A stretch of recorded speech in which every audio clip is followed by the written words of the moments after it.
The David Stearns era is officially here for the New York Mets. And that doesn't stray from the fact that the Mets have a lot of work to do this offseason. From a 75-win team, there is a lot of improvements the Mets need to make to this roster. The Mets have a lot of areas that they need to address this offseason, and we are going to list them out today. So here it is, our 2024 New York Mets off-season checklist.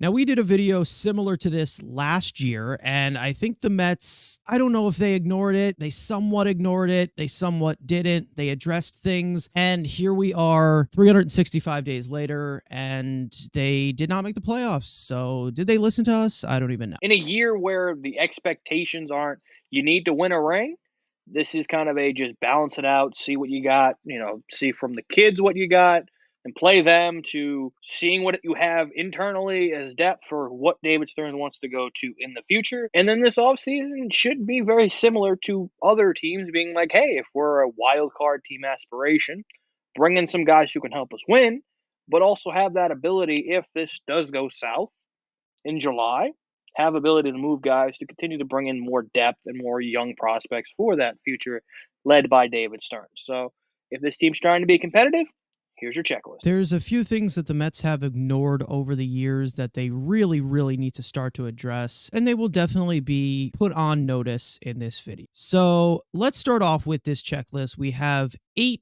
different points to go at because the Mets have a lot of work to do, and that obviously starts off with a frontline starting pitcher. Now, as we all know, Kodai Senga will be at the top of the rotation after a phenomenal rookie season, but we do need to pair him up with somebody else at the top of that rotation as a 1-2 punch, whether that is going to the free agent market or going to the trade market. There are some names out there. There are a few, and there are some names that have already been connected to the Mets already. The pending Cy Young Award winner in the National League, Blake Snell, is obviously a possibility. Aaron Nola is a possibility. We also know about the Mets being attached to Yoshi Yamamoto as well. We all know the big unicorn that's out there, but we won't get into him as big as we usually do. And then there are some trade names out there that could be on the market this offseason. If you do get back to the playoffs, to pencil in 1 and 2, the top of your rotation being, okay, game 1, we feel confident in game 2 with him and Senga.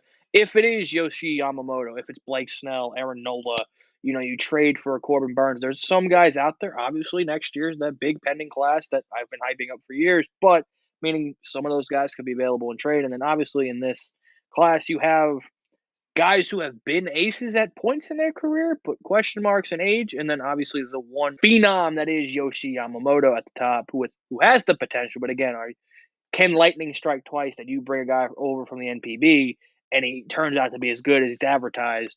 Maybe, and if that's a risk, especially at some of the money in years that he will get, is that going to be the risk for David Stearns and the Mets? But there are guys that every venture, but you need to be able to pair Senga. If it's not Senga 2 with an A, you need to get an A1 and A and 1B to pair with Senga. Yeah, I think one thing that we really do need to focus on is the fact that I think both of us agree that Yoshi Yamamoto should be the priority, especially in the top half in the rotation. Like the first way to pivot to, obviously with the Mets having the financial flexibility that they do have, not trading assets. Someone like Corbin Burns, Tyler Glasnow is another name that's obviously been brought up because the Rays don't really pay their players. Of course, I think that if the Mets do not get Yoshi Yamamoto, who is expected to get a 7, maybe even 8-year deal with him being 25 years old, you also have to come into question as to where am I willing to pivot that money to give a 6 to 7-year deal to a guy like Blake Snell or Aaron Nola. That is something that I am a little bit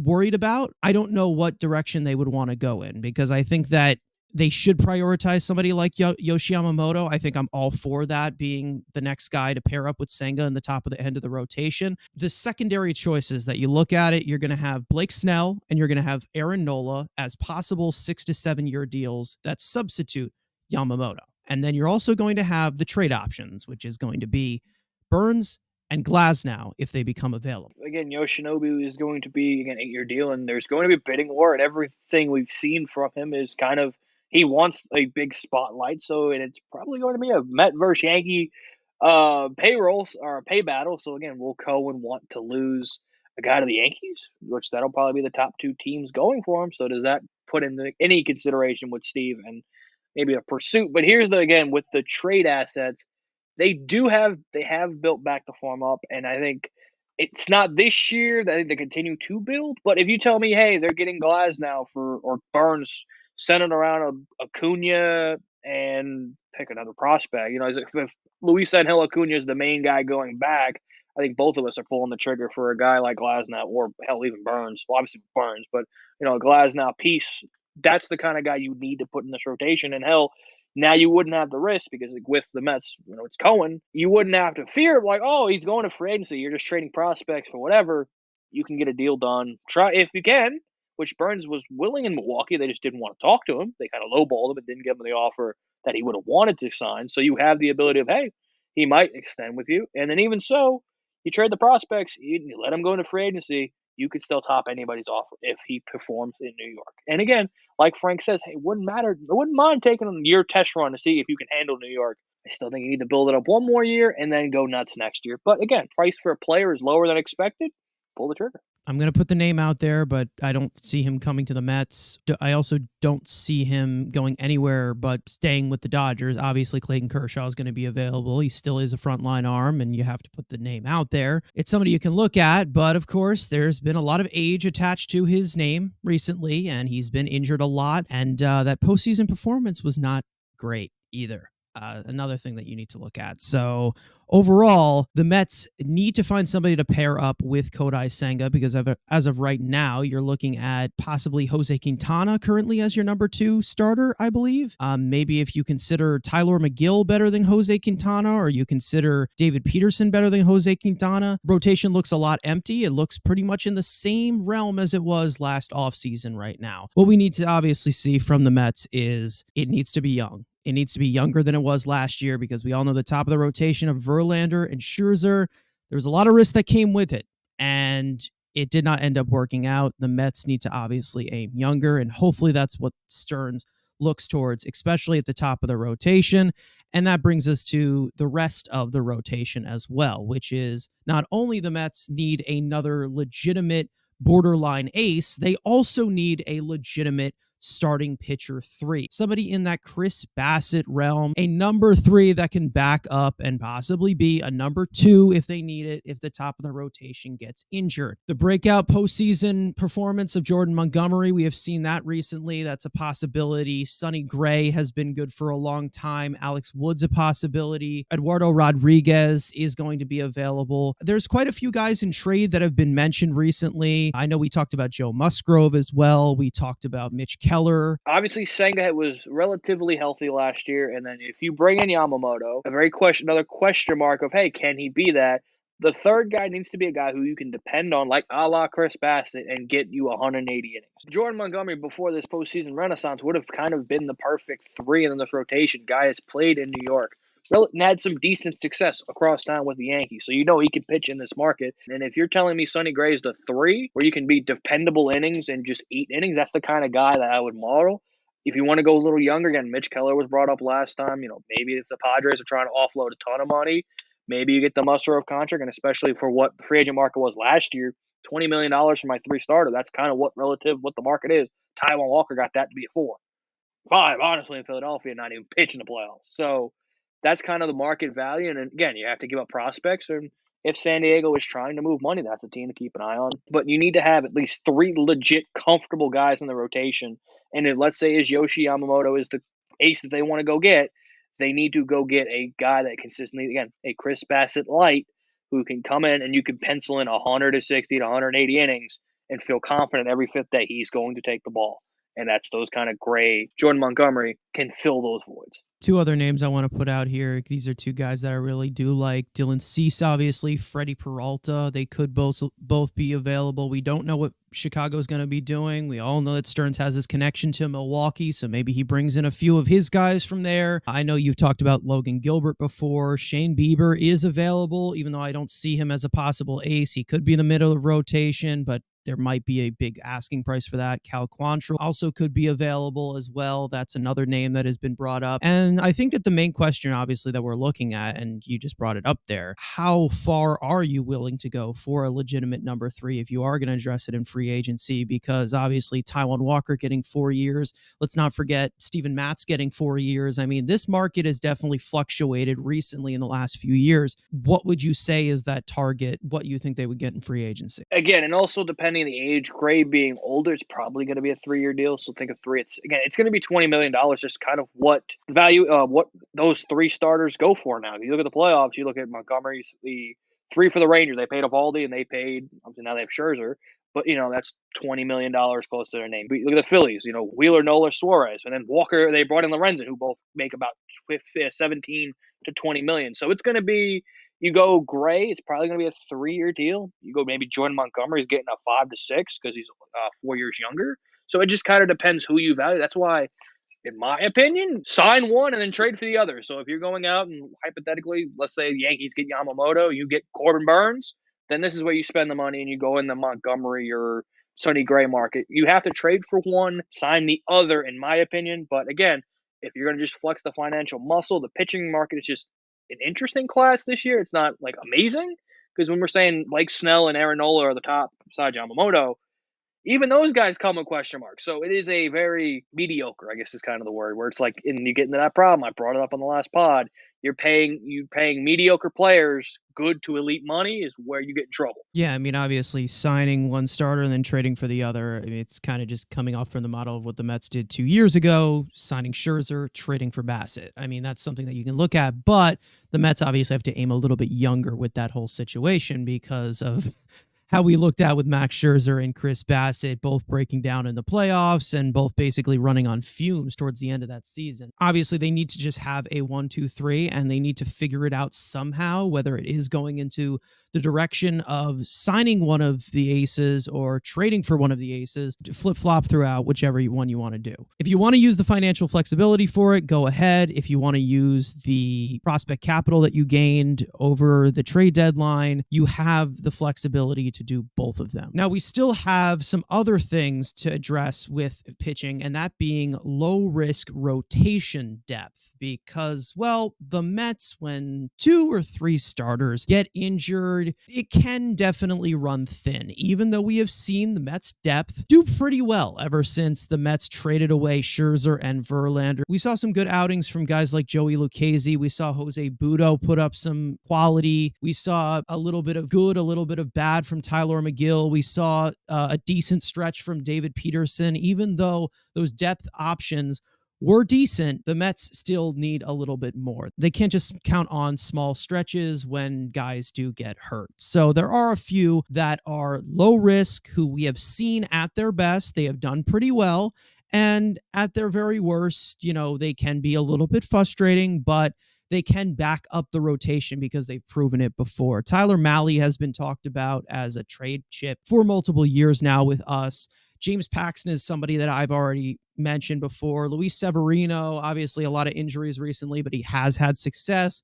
Wade Miley is a possibility. You could reunite with Seth Lugo, but I'm pretty sure he has a player option that he's going to pick up. Kyle Hendricks is another one, but I think he stays in Chicago. Andrew Heaney, we have been linked to him before. Mike Clevenger, Lucas Giolito, Michael Lorenzen. And then there is some trade options that we are also talked about on the podcast last week. One being Chris Sale, who would be basically like a 1-year deal, picking up some of his money for prospect capital. If you look at the checklist, you notice that the Mets, there's 3 pitcher spots. And if you think of, just take a look at the Mets, they only have 2 guaranteed pitchers in the rotation. So when we say that, we still need a number 4. So let's say you get your pick one, you still need to pick another one to be the 4 starter, or 5 and have Quintana be the 4. But again, you need at least 3 starters and then go into the depth. So that's why a guy like maybe Lucas Giolito on another 1-year deal. Jack Flaherty's also out. Those type guys who can be 4 starters, and then the trade options are still out there. But the Mets desperately,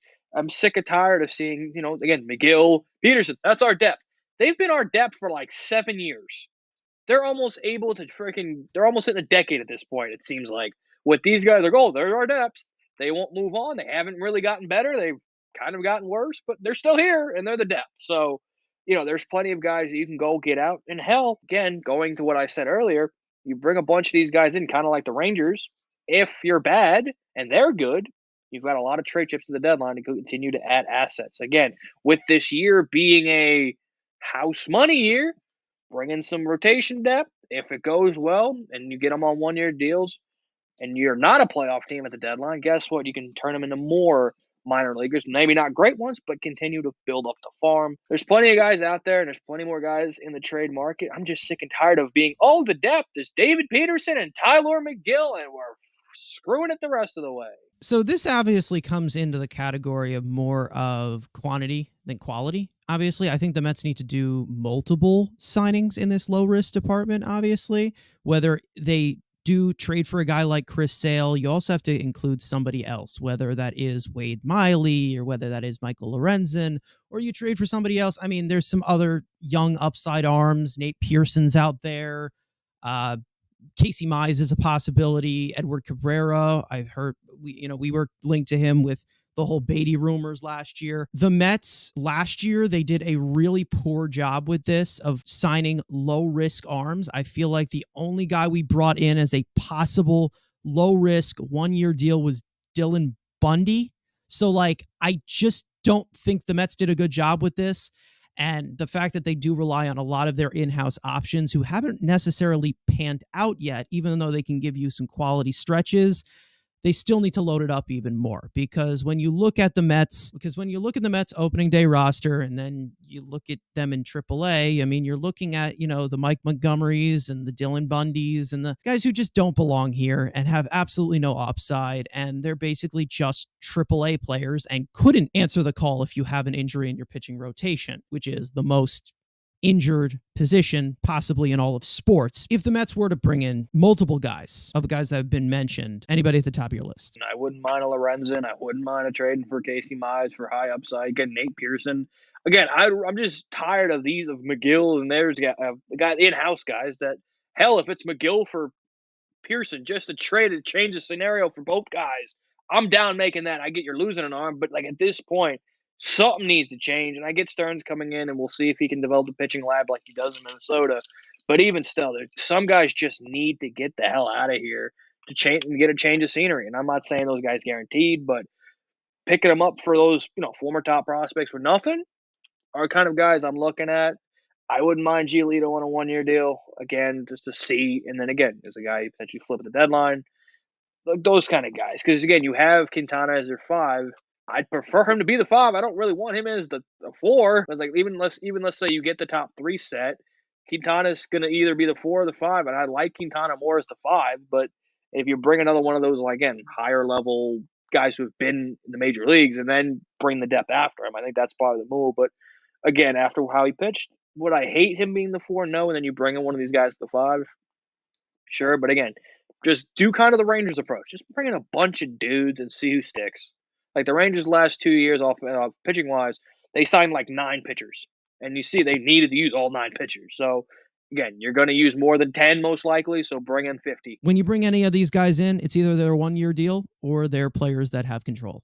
And that's what the Mets need to aim here because, yes, Jose Budo, Lucchesi, Peterson, McGill can show promise at some times, but they're in-house options. They haven't been able to help move the needle or give you any length to back up the rotation when there's injuries. So the Mets really do need to go external with this and build the depth in the rotation because, well, they don't really have many options in-house right now who have proven that they can pitch at the major league level. I know we have Mike Vassell as a possibility, maybe Kristen Scott we see later on this year, but they have not proven anything yet. So you can't really plug in any prospects yet. You have to bring in some guys to push those prospects into that role to see if they can prove it at the major league level. Continuing with the pitching line, we have to move to the bullpen, which was an absolute mess last season, that being high profile relievers. Now, we are not talking about any high leverage arms. We are not talking about a second lefty. We are just talking about relievers that have high profile stuff. They either throw hard, they got ridiculous movement, they're just a live arm, and they can induce strikeouts in high leverage situations, things that we have not been able to see besides from Edwin Diaz, who we really missed last year. There's some options here. One of my top favorite ones is obviously Ryan Stanek. I want to sign him so goddamn bad. Jordan Hicks is obviously has some question marks, of course, with injury. Jorge Lopez, I think, would be a good addition as well. And obviously, there are some big names, obviously, with pedigree, of course. You know, Josh Hader's out there, but that ain't happening, folks. Sorry. Aroldis Chapman, of course, he's out there. Wouldn't touch that with a 10-foot pole. Greg Kimbrell's out there. David Robertson is a possible reunion. You could do that too. And then there's a few guys you also could trade for some teams that are not competing and would like to offload their salary.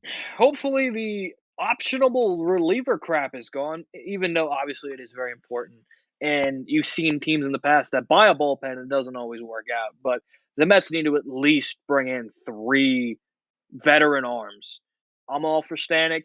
Hicks is a guy, again, imagine a back end of a bullpen of Hicks and Diaz throwing 195, each of them throwing Ched. Again, he's had walk problems in the past. In Toronto, he was solid. But again, you need to bring in some depth. And again, what David Stearns was good at, developing these just random arms for the pen and trade. So again, when we think of a trade, let's say he trades someone and it's like, oh, it's 3 minor league pitchers. Stearns has the track record. At least one of them is going to hit. So hopefully down the line that can happen. But again, that's not going to happen in 1 year. You have the best reliever in baseball. You probably have Brooks Raley back, and even if you could shop Raley if he's not guaranteed a spot. Drew Smith, get the fuck out of here. But you got 2 spots, 2 guys you can confidently lock in. You still need 5 arms. So, you could have 1 spot be. I'm okay having 1 spot for Dayoka and, some guys maybe in camp that battle. I'm okay having 1 spot, but as long as the other 5 or 4 have some competency, I'm okay with that. But there are plenty of arms, and it's a bullpen arm. You got guys who've had bad years that can have a good year next year, and there are guys who have good years that will suck next year. It's the most up and down position. Just stay the hell away from David Robertson. Then there's some relievers you also could trade for. Obviously, there's a few big names out there. There's a few upside names out there. Obviously, Garrett Crochet, Aaron Bummer. We don't know what the White Sox are going to be doing. We've been linked to Liam Hendricks before. 2 other names from Detroit that I'd love to put out there. Jason Foley coming off a breakout season.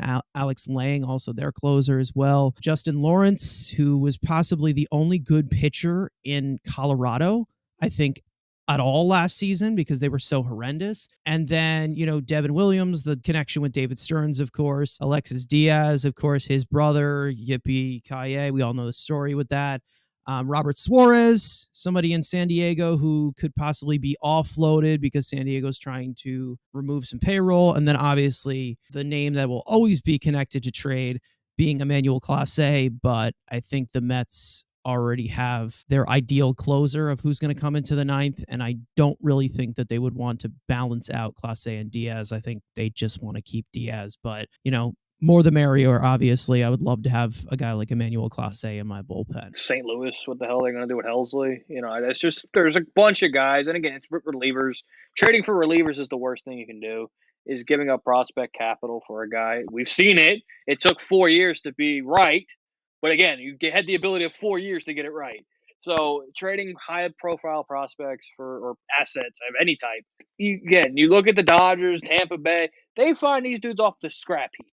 And now with David Stearns here, that's what he should hope to do. He can't do it probably in year 1, but maybe find one of them.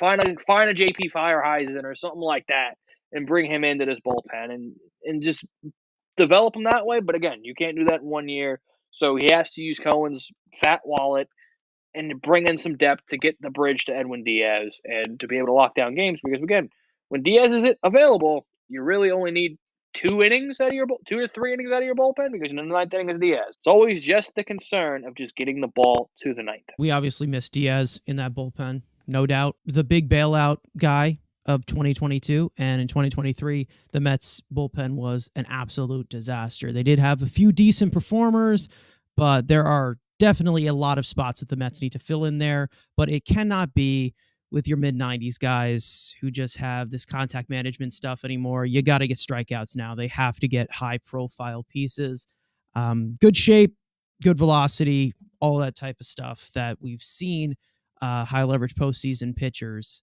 deliver recently in the postseason. So now let's get to the position players. And I think we all know where we're going to be heading here. And that will be power, power, power, power, power hitting outfielders as well, because the Mets outfield definitely comes into a lot of question. Mark Canha was traded away at the deadline, but then we also have a question mark in Starling Marte, whose contract lasts for another 2 years, but he has been very banged up in the last year, coming off of the double groin surgery. He had the core surgery. He was banged up throughout the entire year. He did not look good. The Mets gave him a guaranteed 4-year contract, and we talk about this every single year, and the Mets continue and continue to ignore it. I am hoping that David Stearns is the one to realize that this team needs power. You need power to win. There's tons of options out there. Jock Peterson, Jorge Soler could be available if he opts out, which he most likely will. We know that JD Martinez will be available. I'm not the biggest fan of that. Adam Duvall, another one I'm not the biggest fan of. Teoscar Hernandez is somebody I would put at the top of that list. Cody Bellinger might get a long-term deal. You need at least one, but potentially to have two backups wouldn't mind it either. Again, you need to bring in a guy to play left field, and I'm not going with Jeff McNeil in left field. So you need a left fielder, and then you still need a fourth outfielder. Yes, DJ Stewart's on the roster. He's cheap. He's controllable. He'll be here. Cool. Had a really good month and a half. Cool. You still need a guy who you can trust to be a backup fourth outfielder. Yes, can DJ Stewart potentially be that? Sure. But you need a guy that can play left field, and you need a guy who, again, when need is in the lineup, you're not going to pull your fucking hair out. The Mets have had some guys like that who have, when on a day, give a day off, okay, here's an 0 for 4 with 3 strikeouts. So if it's Teo, if it's Soler, those are probably the top two. Jock for cheap, and we wouldn't mind adding some left-handed power. The Mets have got pretty good right side power. I mean, a guy like Jock who can give you the flexibility, can play first as well, give Pete a day off at first base too. A little more flexibility, but yeah, they have a lot of guys. Again, Hunter Renfroe banging that drum since 2020. That this could be a guy that could fit. So I wouldn't mind it. Again, he's the kind of the guy perfect for like the Marte insurance. Like he could be the fourth outfielder because again he was waived how many times in DFA because of going to teams no longer in the race. But he's a guy. Hey, if you say Hunter Renfroe is your right fielder, I know what I'm getting. I'm getting 20 plus homers with an elite arm. So if that's my fourth outfielder with either Teo or Soler in left, it's a deeper lineup. It's a more scarier lineup. And hey, you finally get some protection deep in the lineup. And then obviously there's more starting caliber guys that you wouldn't be talking about as just like fourth outfielder options that are on the trade market. We know that Juan Soto is there's going to be a possibility that he's available. We've already talked about him many, many times before. Somebody that I would love to have on this team, that being Anthony Santander. I fucking love that guy. I've loved that guy for many, many years. Luis Robert, Eloy Jimenez. We're obviously going to keep talking about the White Sox as possibilities. I know that you've talked about Tyler O'Neill before. He's technically on ARB3, but I have he's probably going to get non-tendered. He will probably be this year's Schwarber and this year's Bellinger, of a top guy who's had great seasons in the past that just gets non-tendered. Again, he would be a guy, put him in left field. Again, his problem is just staying on the field, but massive power, massive speed, good defender, just doesn't make enough contact, but hits for power. So that's the type of guy on a 1-year deal you put in left field, and if he balls out, again, it's the ability, if you do suck, it's a guy perfectly, unlike the Cubs, you can move for continued asset. And I think that's where the Mets have to be, is aim to be competitive. But if it doesn't go right, you have a bunch of guys on 1+1s or 2+1s you can offload to continue to strengthen that farm system. If he does get non-tender, that is a guy who could take a flyer on, probably like 12, 13 million, who's had a couple elite seasons in the past. That could be a guy when he's on the field, the kind of power bat with some speed and athleticism as well. It's not just a hulking guy in left field who's a good defender with speed and power. So that would be a guy who would fly to the top of my list once he gets non-tendered. This is one of the points of emphasis this offseason for the Mets. They have to get somebody with actual power, because I want to ask you a question. I need you to let me know. Since Pete Alonso has been here, one penciled in 25 to 30 home run bat that they've brought in through free agency. But yeah, it's been a bunch of just high on base guys. I mean, again, that's what that last regime wanted. They wanted their guys that pesky ABs, and that's what Eric Chavez wanted. We'll see. Stearns has been notorious. The Brewers are a team that mashes. So you would think he would come over, and you've seen some reports of articles saying that power and pitching is going to be what he prioritizes. There's plenty of guys out there to confirm that. So we'll see. Again, as long as Dan Vogelbach's not here. Speaking of more replacements, let's also add in outfield depth. I obviously talked about DJ Stewart as a controllable piece, but I'm not going to full on rely on him to be the next franchise player that just comes out of nowhere. Kike Hernandez, we've talked about him before. Jerickson Profar, the Mets were linked to him last offseason. Jesse Winker is a buy low candidate. Michael A. Taylor coming off a really good season with the Twins. Robbie Grossman, switch hitter, play the outfield, a little bit of infield. Andrew McCutchen, older guy, could be a fourth outfielder as a possibility if they want to bring somebody like him in. Tommy Pham, they could bring him back. I mean, I wouldn't be completely opposed to it, but I would look somewhere else first in general. And then there are a few trade options. Obviously, St. Louis is looking to move some guys. Dylan Carlson, I know you mentioned Alex Verdugo as well. Like I said, we're kind of teasing with Renfroe, and you could probably put even him in this category of just fourth outfielder. Marte being the question mark, you need to have some insurance. And like we said, DJ Stewart had a very nice month and a half, but you can't bank on that. And again, with this kind of financial flexibility, he should be in AAA again next year because you can bring in, and again, in case of emergency, he can be called right back up. You have the money to use it to bring in depth. Obviously, the fourth outfielder, I'd love him to be able to play center field. You know, again, Michael A. Taylor somehow hit like 24 home runs this year with Minnesota. I would love a guy that could give Nimmo a day off, and you saw it at the end of the year with Nimmo being hurt, maybe shifting to left. You know, Harrison Bader's out there too. I wouldn't touch him, but it's just another name if you want to bring in a guy who can play center field. Bader's out there as well, and we'll see. And kind of like Renfroe got DFA'd a few times, shouldn't be looking for a huge contract. But again, some versatility that a guy who can play center field, I would like as my fourth outfielder. But if you're just getting a pure corner guy, I'm all for Jesse Winker. I'm all for it. Bring the New York kid home. Would like to have a lefty power bat, and if you get him back to a quarter of what he was a few years ago, for like $7-8 million as a fourth outfielder that can play every day potentially, he would probably be the top of my list. Jesse Winker obviously is a lot younger compared to a lot of the guys on this list, of course. I still wouldn't mind Andrew McCutchen, even though he is older than a lot of these guys, but I just still like his approach. I think that would be very valuable off of the bench. I don't find us doing a Jake Marisnick type of trade again for a fourth outfielder, obviously. So I'm just going to tell you that Dylan Carlson and Alex Verdugo are probably strong non-possibilities here. You're obviously going to have quite a few, like the Mets do every single year because of the outfield depth being so small. You're going to have your Tim LeCastro type contracts of minor league guys. You're going to have your Abraham Almontes. You're going to have tons of those outfielders, the Lorenzo Cedrolas guys that they bring in for spring training who could possibly crack the big league roster if there are injuries. As for all of the outfielders and everything that the Mets have to address for outfield, they have to keep it in mind with Starling Marte not being ready for opening day or Starling Marte not having the ability to start in right field. They can't just say, in case Starling Marte gets hurt, let's get this guy. No. Outfield depth, power hitting outfielders, they need to do it in mind with expecting the worst with Starling Marte, because what we're looking at the back end of the contract of Starling Marte, it's looking a little ugly, and it could get really, really, really tough real fast. As for outfield depth, that also moves on to other guys who can come off the bench, that being versatile bench pieces. Now, the Mets have had a habit of bringing in a lot of limited guys, a lot of limited pieces to their bench where they do one thing well and they come off the bench, but they don't do anything else. They basically have one tool, a la Daniel Vogelbach, but there are some where they can play multiple positions. They can give you power off of the bench.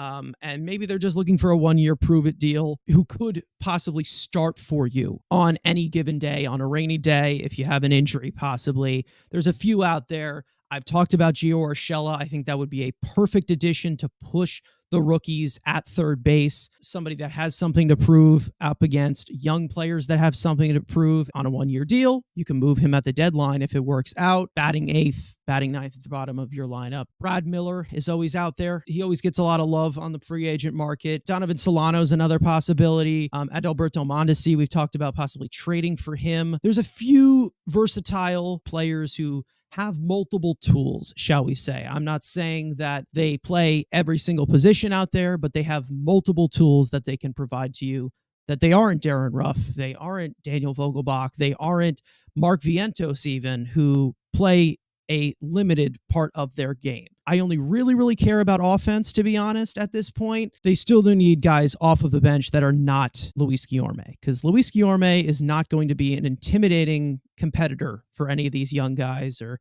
anything. Hopefully we move on from him as well. They need to build a better bench. They need a lot more guys who are better. Hopefully the Mets can bring in somebody like of the levels of what they did, which was probably the only smart pieces of bringing in Jonathan VR and Kevin Pillar, of guys who could start for you, but also they can come off the bench and provide you something like that and make the team a lot deeper. Got the kids that you most likely are going to fill the bench, but again, bring in those kind of vets to bring in the competition. And we've seen if you bring in a vet, it lights a fire under the kids' asses a little bit. So again, Gio Urshela I didn't love, but again, he's this kind of guy who plays second, short, and third. Find some flexibility just in that case. But there's plenty of guys you can just find that again make nothing. Will probably make like a $2 million deal.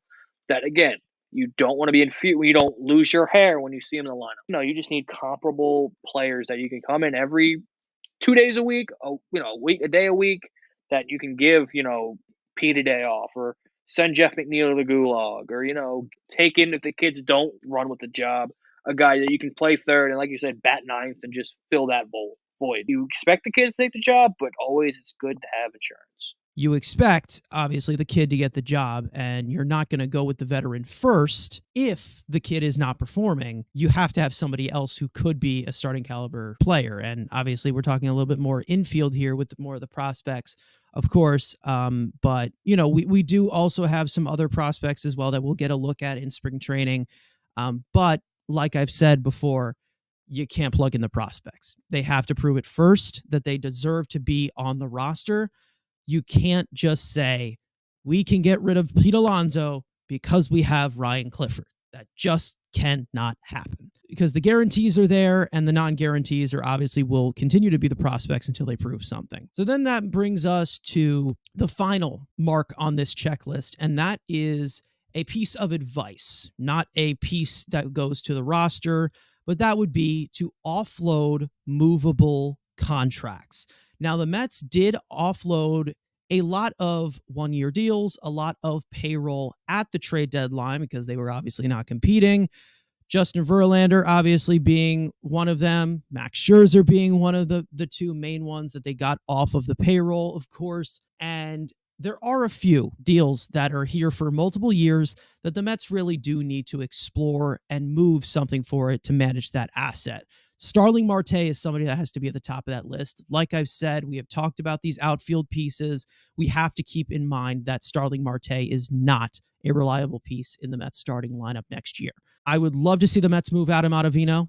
That's another one, of course. It's a player option that he most likely will pick up. He's from New York. If the Mets could find a way to move on from him because he is older, the Mets can make the bullpen younger. That'd be great. Omar Narvaez obviously is the backup catcher right now, but I'm pretty sure Tomas Nido is still in the organization. He will be a free agent at the end of next year as well.